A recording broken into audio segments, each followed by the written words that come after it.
Hello friends, स्वागत है आप सभी का हमारे इस YouTube channel open study area पर। प्रतिदिन हम आप सभी के लिए बीपीएससी टीआरई 4.0 के लिए क्लासेस लेकर के आ रहे हैं। दोस्तों, आज के इस सेशन में हम लोग देखेंगे 40 अंक वाले जो जीके जीएस का सेशन होता है या 40 अंकों का जीके जीएस का जो पार्ट होता है आपके बीपीएससी टीआरई एग्जामिनेशंस में, उसमें साइंस के इम्पोर्टेंट क्वेश्चन जो पूछे जाते हैं उसको चैप्टर बाय चैप्टर हम आज से शुरू कर देंगे।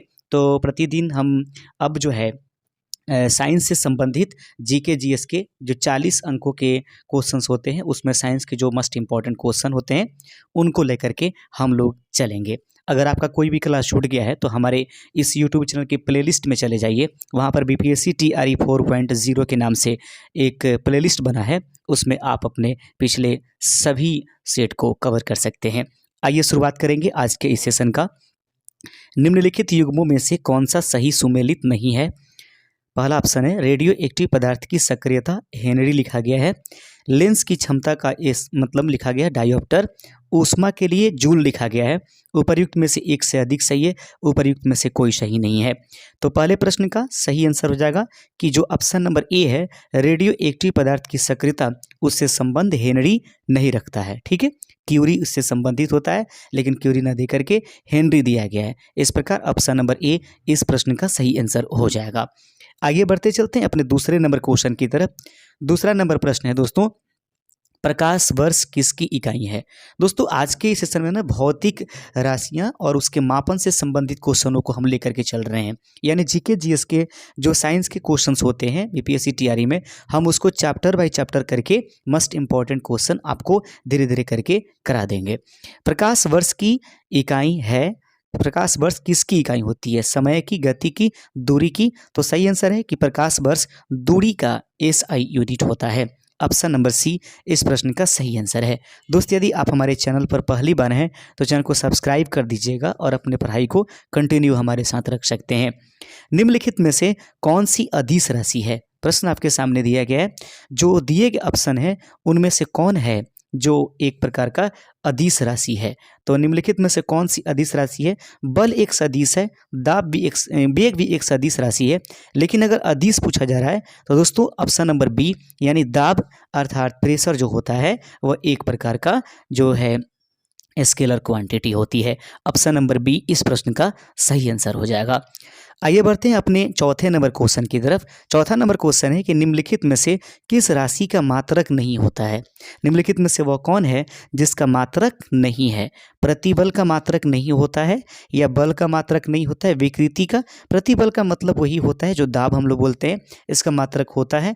बल का मात्रक न्यूटन होता है। अगर किसी का मात्रक नहीं होता है दिए गए ऑप्शंस में तो वह आंसर है विकृति। विकृति का किसी भी प्रकार का एसआई मात्रक नहीं होता है। ऑप्शन नंबर सी इस प्रश्न का सही आंसर हो जाएगा। निम्नलिखित में से किस राशि का मात्रक नहीं है? विकृति इस प्रश्न का राइट आंसर है। पांचवा नंबर क्वेश्चन देख लेते हैं। पांचवा क्वेश्चन है कि आर्द्रता किस उपकरण से मापी जाती है?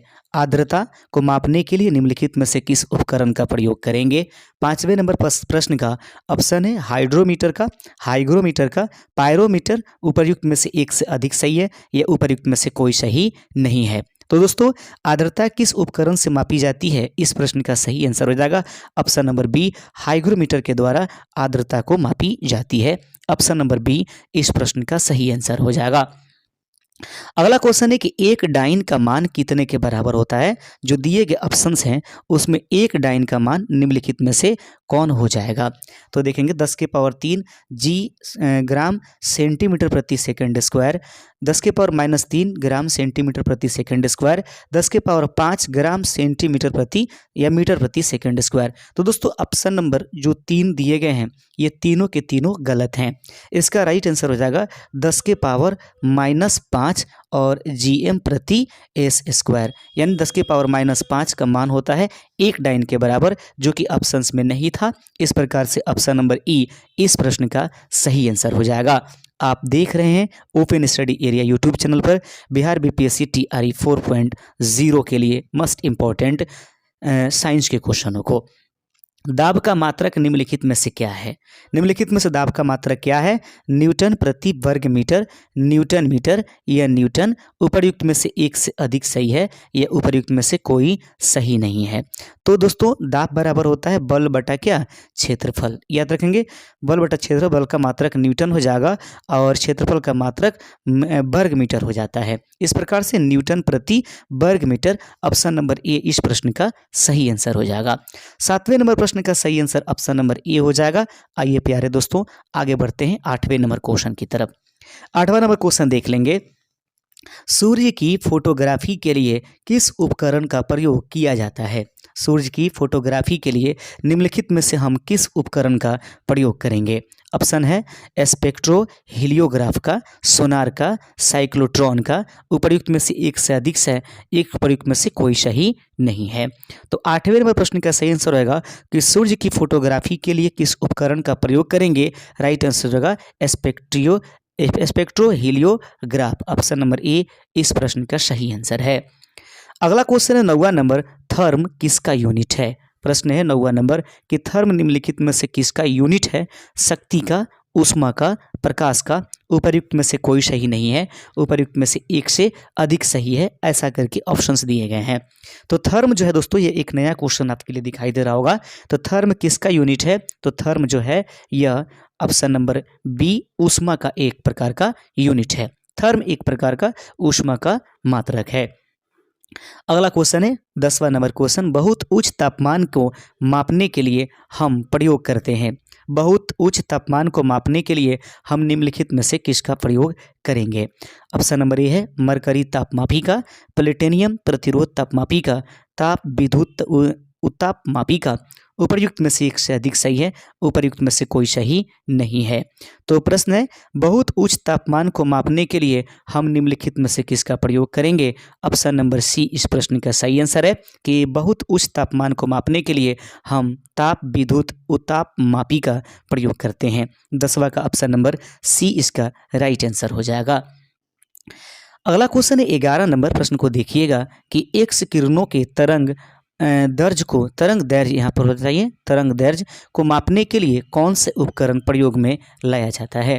एक्स किरणों के तरंग दैर्घ्य को मापने के लिए कौन से उपकरण का प्रयोग हम सभी करते हैं? दिए गए ऑप्शन है ब्रैग स्पेक्ट्रोमापी का, द्रव्यमान स्पेक्ट्रोमापी का, जीएम काउंटर का। उपर्युक्त में से एक से अधिक सही है या उपर्युक्त में से कोई सही नहीं है। तो एक्स किरणों के तरंग दैर्घ्य को मापने के लिए हम जिस उपकरण का प्रयोग करेंगे, दिए गए ऑप्शन में से सही आंसर है ऑप्शन नंबर ए ब्रैग स्पेक्ट्रोमापी का प्रयोग किया जाता है।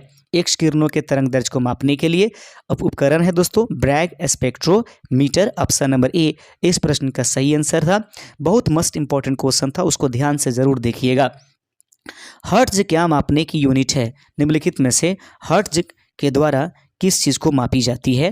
तरंगों की आवृत्ति को, तरंग दैर्घ्य को, तरंगों की तीव्रता को। उपर्युक्त में से एक से अधिक सही है, उपर्युक्त में से कोई सही नहीं है।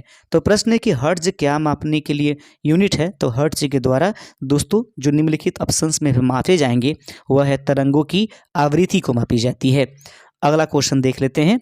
अगला क्वेश्चन है 13 नंबर, ऊष्मा की इकाई निम्नलिखित में से कौन सी नहीं है? दोस्तों अभी आप भौतिक विज्ञान की प्रश्न जो है भौतिक राशियां और मापन से संबंधित क्वेश्चंस देख रहे हैं, जिनमें से क्वेश्चंस आपको पिछले एग्जाम्स में भी दिखाई दिए होंगे, आने वाले एग्जाम्स में भी रहेंगे। ऊष्मा की इकाई निम्नलिखित में से कौन सी नहीं है? सेंटीग्रेड, कैलोरी, अर्ग। उपर्युक्त में से एक से अधिक सही है, उपर्युक्त में से कोई सही नहीं है। इस प्रश्न का सही आंसर है कि जो दिया गया ऑप्शंस है कि ऊष्मा की सही मात्रक कैलोरी, अर्ग जो है दोनों के दोनों ऊष्मा के मात्रक हैं, लेकिन सेंटीग्रेड इसका मात्रक नहीं है। 13 का ऑप्शन नंबर हो जाएगा ए इसका राइट आंसर हो जाएगा।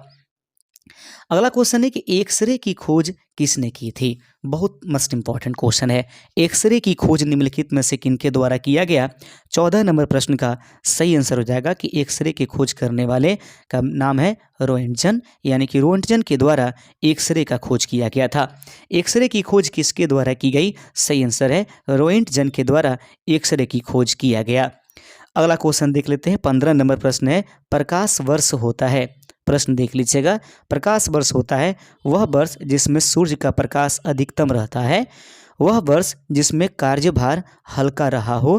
प्रकाश द्वारा एक वर्ष में चली गई दूरी उपर्युक्त में से एक से अधिक सही है, उपर्युक्त में कोई सही नहीं है। तो दोस्तों इस प्रश्न का सही आंसर है कि प्रकाश वर्ष जो है, प्रकाश द्वारा एक वर्ष में चली गई दूरी को हम सभी एक प्रकाश वर्ष या प्रकाश वर्ष के नाम से जानते हैं। अगला क्वेश्चन आपके सामने है।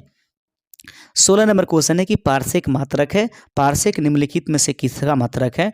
दूरी का, समय का, प्रकाश की चमक का। उपर्युक्त में से एक से अधिक सही है, उपर्युक्त में से कोई सही नहीं है। 16 नंबर प्रश्न का सही आंसर है कि पार्सेक जो होता है दोस्तों वह दूरी का मात्रक है। दूरी का सबसे बड़ा मात्रक जो होता है वह पार्सेक होता है। ठीक है, 3.46 मिला दिए जाते हैं प्रकाश वर्ष तो एक पार्सेक बन जाता है।